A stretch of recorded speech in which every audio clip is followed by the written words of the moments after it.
L'art de jeter. Posséder de nombreux biens génère un stress immense. En réalité, nous le savons inconsciemment.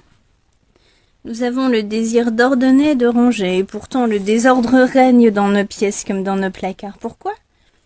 Parce que notre incapacité à ranger comme à jeter montre bien que nous considérons la longue liste de nos possessions comme une béquille pour notre moi. En fait, loin de nous secourir, elle nous intoxique, mais nous sommes aveugles à cette réalité. Pourquoi sommes-nous incapables de jeter?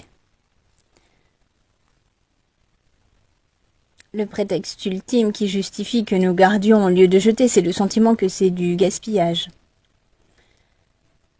En règle générale, éviter de gaspiller est une bonne chose, c'est considéré comme une vertu.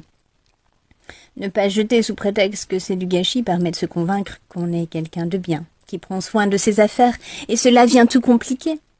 Alors qu'on se sentirait plus léger une fois débarrassé de ces objets inutiles qui ne servent qu'à parasiter notre esprit, on parvient à se convaincre de les garder pour éviter de gaspiller. Qu'arrive-t-il à force d'accumuler?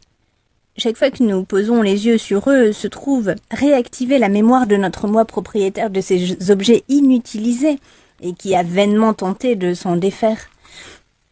Et c'est désagréable, mais nous sommes bien incapables de les jeter. Alors, comme si les cacher hors de notre vue était la solution, nous les poussons un peu plus au fond du placard.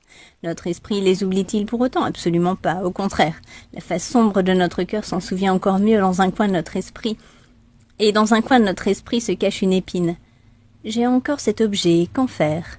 Je n'arrive pas à m'en débarrasser, je ne veux plus y penser, je veux l'oublier. Qui à son tour s'enfonce profondément en nous.